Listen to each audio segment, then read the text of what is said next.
Australia's Northern Territory is home to the extraordinary diversity and distinctive beauty of Kakadu National Park. However, there isn't a perfect paradise on Earth. The park and its waterways are home to a variety of wild animal species, making Kakadu a potential scene of tragedy. In this video, we'll relate the story of Bill Scott, an avid fisherman and devoted family man who was pulled beneath the surface of the water by a massive crocodile. Welcome to Wild Assault. On June 7, 2014, a Saturday, Bill Scott and his wife Roslyn traveled to Darwin, Australia, to begin construction on the Billabong. One of Bill's favorite places in the entire world was the Billabong, which is situated on the South Alligator River system inside Kakadu National Park. The man was a passionate fisherman, that much is certain. For the past 20 years, he had been visiting the Billabong frequently with his family. In fact, Bill camped there 2 or 3 times a year, making the most of any chance to spend time in the place he cherished. Anything related to the outdoors in the Northern Territory's setting. He loved to plan trips to far-off places by purchasing maps. He was a skilled boater, fisherman, and bushman with decades of experience. He lived that way and was well aware of nature's dangers as well as its splendors. When Bill and Roslyn arrived at the Billabong, their son Aaron and his wife Joanne welcomed them. Aaron shared his father's intense love of the great outdoors.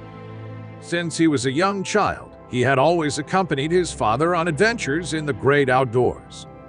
With their boats in hand, Bill and Aaron were eager to head out to sea and begin fishing. Kakadu National Park, a World Heritage Site with a variety of flora and fauna, is surrounded by beauty. Numerous rare, endangered, vulnerable, or endemic plant and animal species that are perfectly adapted to their habitat can be found in the park. However, some species are able to flourish in the park, to the point where they're now viewed as a problem. Crocodiles are the example, which over time have dominated the park's waterways. Since 1972, crocodile hunting has been prohibited. Since then, their population has exploded, and some experts believe there may be an overpopulation. In fact, some people even contend that the size and population of crocodiles inside Kakadu National Park has increased. European colonization. Crocodiles were present in the park, as Bill Scott was aware. He never ran the risk of anything. He and his wife Roslyn met up with their son Aaron and their daughter-in-law Joanne once they got to the Billabong building. Together, they ate breakfast and caught up. Also, around 10 a.m. To start fishing on the Billabong, they launched their boats into the water. The family was cautious enough to search the water for crocodiles, but none were present. They were aware, however, to exercise caution when close to the water's edge. They had the right-sized boats for navigating the Billabong. They traveled 3 miles away from the stream. The fishing then began for Bill and his family. They were not rushing. They intended to camp in the park through the following Monday. It was a Saturday morning. The next 4 hours were spent by the family fishing and talking, enjoying the sunshine and each other's company. They made the decision to return to the camp at around 2:00 p.m. The boats of Bill and his son were moored. The 60-liter tank was then brought down from the bank by Aaron and his wife Joanne. Typically, the family went camping. They had to fill it, then leave it to soak up the sun. A straightforward process that would ensure warm water for washing. Aaron waded into the water to his knees in the evening.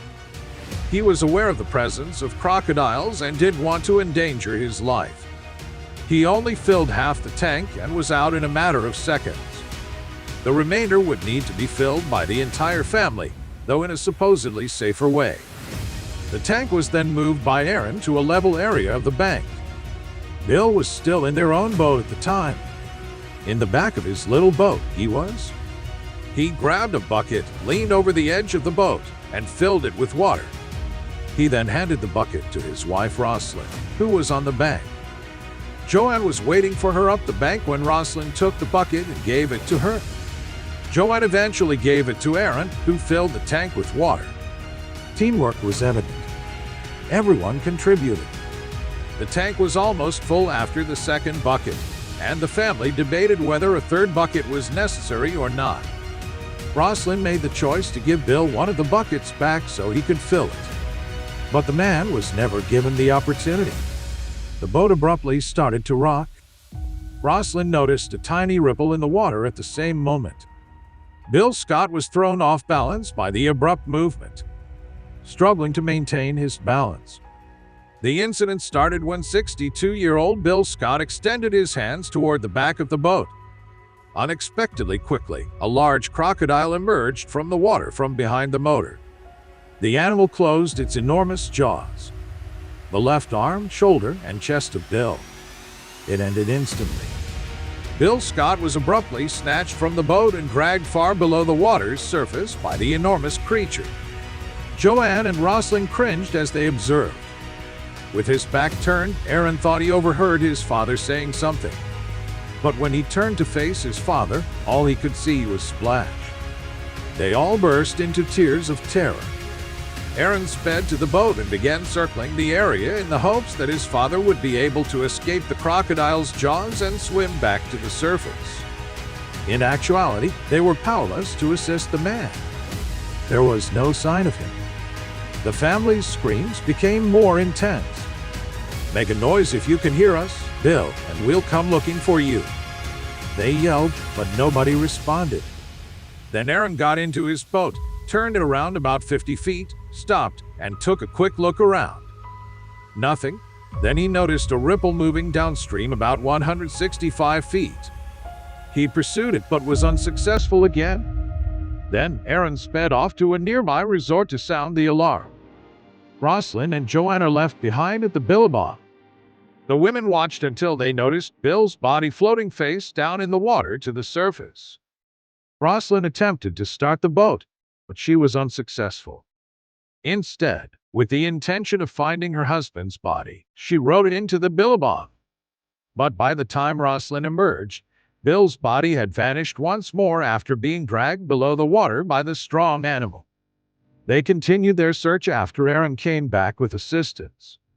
But once night fell, all efforts had to be stopped. The following morning, just before noon, the search was restarted. Wade Rogers, a water policeman, shot a crocodile that matched the description of the one that had taken Bill. The crocodile was 15 feet long. Yes, it was a very large creature. Rangers opened the body and immediately performed an autopsy there. They were greeted by a horrifying sight. Inside the crocodile's stomach were discovered Bill Scott's remains.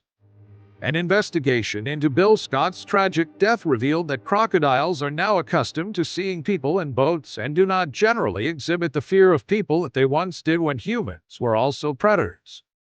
As a result, local crocodiles are now more likely to snatch people from their boats. 4 people died in 2014, making it the deadliest year on record out of the 21 people who have been killed by crocs in the Northern Territory since 1974.